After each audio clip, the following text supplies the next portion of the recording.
Egypt Air Flight MS-804 disappeared into the ocean, into the Mediterranean, after it took off from Paris. There were a bunch of air marshals on board, according to the Associated Press, but they couldn't stop the pilot or pilots who are prime suspects, or the crews, many of which are majority Muslim on the ground, from planting a bomb on board. And that, of course, from the French intelligence, Russian intelligence, and everyone else looking at the radar track of the aircraft, it appears that it was taken down either by a pilot dive bombing it, which has happened many times before, kamikazing into the ground, or a bomb in the belly of the aircraft loaded on by the workers. That's now what they're saying happened with the Egypt Air flight on Halloween last year. Our media said it didn't matter. The Russians deserved it because they dare fight back against jihadists. The answer is coddle them and bring in refugees, and have the Pope come out yesterday and say that Christianity's, quote, like ISIS, and he doesn't like to hear about, quote, Europe's Christian roots, and that we should bring Muslims in and basically adopt their faith and adopt what they say and do what they say. He's also out criticizing capitalism and pushing socialism again today, as Venezuela descends into Road Warrior type scenarios. Road Warrior meets The Road. Seen both those films? That's what happens after about 15 days of no food in 100% of societies. Joe Biggs is going to be joining us coming up because he's had a lot of experience with jihadis. Obviously, he was over with the crew days after the Paris massacre and was in no-go zones in Paris and in Brussels, Belgium. And now it's admitted that's going on. We have all these different clips. In fact, can we cue the clip back up, Paul Watson's report on the jihadis saying no more blonde-haired, blue-eyed women, and actually print that? That's one of the folks they put on television. Yeah, there she is.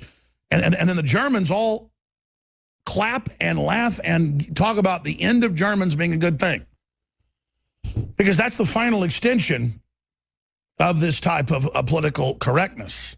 So we're going to play that. I'm going to play some of the imams and what they're saying and how it dovetails with the Pope. Pope Francis likens Jesus to ISIS, says Muslims must breed with Europeans. In fact, I want to add the clips, the reports Watson did to that article, and I'd like to see our writers do some more reports on this. This is a big deal to have the Pope come out against Europe, come out against Christendom, come out against the Europeans, period, as if they're an evil group. And also, even though he's European, I mean, the guy's, you know, a European from South America. This is just amazing. And then to badmouth capitalism, I want to repost this article to the top of Infowars.com because it's so incredibly outrageous, and it links directly to him in La Croix newspaper in Paris, France. And, of course, perfect timing. The same day he gives us, well, he gave the interview the day before, but the interview was published yesterday. Then another airplane gets taken out tentatively by the jihadis. Isn't that just special? And here's the big $64 trillion question. What's going to happen when the 5 million jihadis, 80% of them military-age men, a large portion fighters, they admit that? What's going to happen when tens of thousands of sleeper cells activate in Europe and hundreds of sleeper cells conservatively here in the U.S.? And airplanes are getting blown up every day. Schools are getting shot up every day. Train stations are getting shot up every day. Colleges, movie theaters, discotheques, dance halls. Well, we're going to hear that we've got to adopt their culture so they stop killing us. We've got to submit. We've already submitted to political correctness. We've already submitted to the liberals. We've already submitted to tyranny. We've already submitted, won't use the word mother or father. So they know this is the perfect bully that the average Westerner will crap themselves in submission.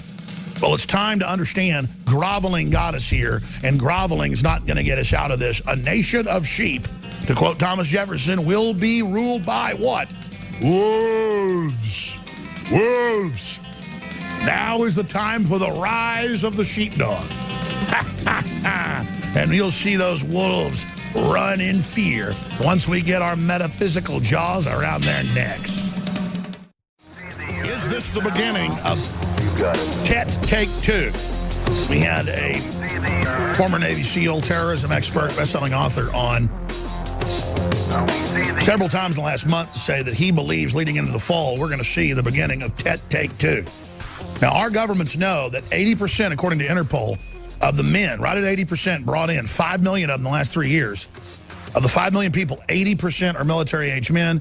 They post on their Facebook and Twitter photos of themselves in combat in the al-Qaeda and ISIS forces against Assad when they were repulsed by the Russians and others.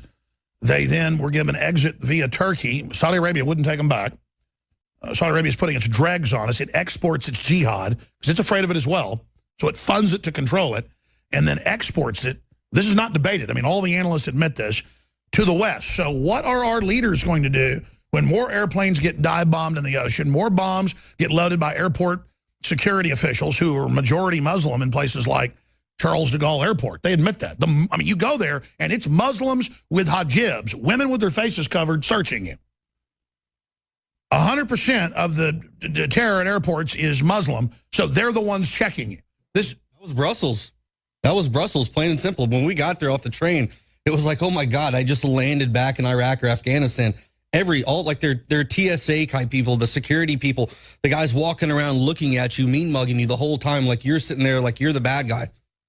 And that's happening everywhere. Now we have the mayor of London telling Trump that if he doesn't open the border to Muslims, that Muslims are going to come to our country and kill us. He said, listen, better be nice or we'll get violent. I mean, we are totally intimidated by people that can't even get hot and cold running water in most of their countries. But the thing is, though, is every country in the world is sending us their worst people. Meanwhile, they're not letting those worst people stay in their country, and then they call us racist because we don't allow them in. That's right. We got MS-13 gang members. We got all these gang members coming in from Mexico. But, you know, Vicente Fox says, you know, if we build a wall, we're racist. And then the mayor of London's coming out and saying, if we don't let these bad guys in, you know, that could possibly be infiltrated in there as refugees, that we're bad. Absolutely. And Joe, I want you to go over what happened with the plane last night. You were on it within, I looked it up this morning, within 2 minutes of this being announced that a plane had gone down, you were already on it. It took hours to even get on our news. Notice when the Russians last year on Halloween got their plane blown up, ISIS took credit, showed the Stinger missile shooting it down, probably given to them by Obama. And our media said, oh, Russia deserves it. So that's our sick media and people like that CIA character, Anderson Cooper on CNN, that has defended the jihadists taking over Libya, taking over Egypt, trying to take over Syria. It is totally sick. There's the tweet you put out. An informed source on Egypt Air stated that flight number MS-804, which departed Paris at 23:09, headed to Cairo, has disappeared from radar. And you hit me with that last night before they were even talking about the plane being down. Now it's been found in the ocean. But here's the big question. Is this the beginning of Tet 2? Well, unfortunately, San Bernardino and Major Hassan at Fort Hood and the shootings at the military recruiting centers in Tennessee and the shootings in Texas, in Garland, and the shootings all over the United States and cops, you know, sitting in their car and a jihadi yells Allah Akbar and runs up and shoots them in the head, or people shooting up bars and stabbing people, yelling Allah Akbar in Toronto or in London. It's happening everywhere. Just like there's racial attacks, we have stacks of the news every day against whites, and the media will not run it. Now, this is media directed. The left is activating all the minority groups, the Muslims, you name it, and it's a minority of the minorities, I want to add, to try to create this total divide and conquer. This is how you bring a country down, just like the globalists went into Mexico 10 years ago and started playing the different cartels off against each other. This is scientific divide and conquer, but it's accelerating ahead of economic collapse. The globalists want the economic collapse to consolidate power. But they, and this is key, they do not want to get the blame for it. So along with this always comes escalated military events, larger regional wars, economic collapse, social turmoil from Africa to South America to Asia to the Middle East to Eastern Europe to Europe. People under 30 in Spain, it's upwards of 50% unemployment. Under Agenda 21. This is all designed.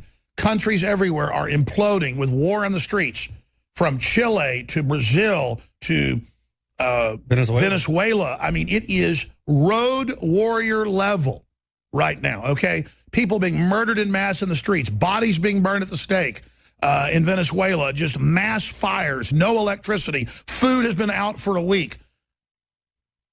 This is the times in human civilization when people stop working together, when people stop building and having goals, when people stop having a renaissance, and they go to a conquest, race-based economy, or religion-based where you just fight with each other, it's game over. We're leaving the Renaissance. We're going back into the Dark Age. Now, Joe, you've got a lot to cover. I'm going to try to shut up here so you can slowly go over the flight, the fact that they had security on board. They knew what was coming. They still couldn't stop it. Joe Biggs, again, I'd say you're a terrorism expert because you've served 3 tours in heavy combat, and also, obviously, you're a journalist that works here and has been over the border and been interviewed by the FBI, going into areas nobody else would go. Now confirmed there are jihad training bases where you went over the Texas border into Mexico. So you are a terrorism expert. Go over this. Give us your breakdown. So ABC News is reporting as well, like you said, there were 3 air marshals aboard that crashed airline, and they did that in response to some of the security protocols due to different attacks that have happened over the course of the last year. So these are 3 French air marshals. Now, basically what's going on is the Egyptian Civil Aviation Minister Sharif Fathi said that they believe that this flight was brought down by a terror attack. A search is underway for the jet, which disappeared with 56 passengers and 10 crew on board, so that's 66 altogether. Now, the aircraft was in Egyptian airspace and flying at 37,000 feet when it made sudden swerves and plunged 15,000 feet. Now, they said it made a sharp 90-degree turn to the left and then a 360-degree turn back to the right before vanishing. Now, the timeline for that is, got it right over here. I know around 11:29, that's when they had 11:34 p.m. they had spoken with the flight crew, and then 10 minutes later, that's when it had dropped off the radar completely. And at that point, the aircraft was at 37,000 feet, and they were already getting close to Cairo, actually getting ready to come in for a landing. So that flight was pretty high compared to what it should have been at that point in time. It should have already been descending. And then that's when it went off. So there's definitely possibilities of a struggle, something going to happen with 3 air marshals on board. And like Alex said earlier, maybe there was a kamikaze pilot on board. We've seen that happen before. Pilot flies it down. But what I've read so far and found out is there was no freight on board the flight is what they're saying. And a small amount of people. That plane actually held 189 passengers, but there were only 66 in total on board at that. So this is developing. They've already found some debris not too far from where they lost contact with the plane off the radar. And that is underway right now. There is a Greek freight boat out there searching right now, 4 different parts throughout the water. So it's definitely interesting. I want to get your general take on whether this is Tet 2 starting up. I think the answer is it's already begun. The question is, how bad is it going to get? What's the percentage of these people that are jihadists and are planning to take action? And what is our political elite going to do when this happens? Well, bring in civil emergency, as they've done in many countries in Europe like France, and, of course, Germany. Incredible. The government brings them in, they attack, then they ban nationalist parties and arrest the opposition and put the Muslims in charge. And again, I'm not here just to attack Muslims, folks. I was against all these wars. I was against doing this because I didn't want to stir this up. But now that we're under attack, now that the globalists are bringing in a real jihad army, not just a simulated or synthetic one, we have got to get on our toes and get ready, okay, and prepare ourselves. Go ahead. Well, the thing is what you have to understand is the fact, the kind of people we're dealing with. Now, when I was in Afghanistan, we would get involved in firefights, kill hundreds of people sometimes, my unit along with another unit. But guess what the Taliban will report back to their soldiers? The American forces only killed 2 or 3. Why did they do that? Why did they lie to their fighters? To keep boosting them up, to keep that morale, the morale up in what's going on. So my point of view of this whole thing is if they do believe this is a terrorist attack, I think they should shut up about it. I think they should pull the family members aside because we already do have a copy of the flight roster, who was on the plane, and they can reach out to those guys, say, hey, you know what, we think it's a terrorist attack, we're looking into it. But they should not go on TV right now saying that, because what that's doing is giving more morale to these terrorists out there, the ISIS, the Taliban or whatever, and let them think that whatever it is they're doing didn't work. Absolutely. When we come back from break, stay with me, Joe Biggs. We're going to go over this report on drudgereport.com from Adon Salazar.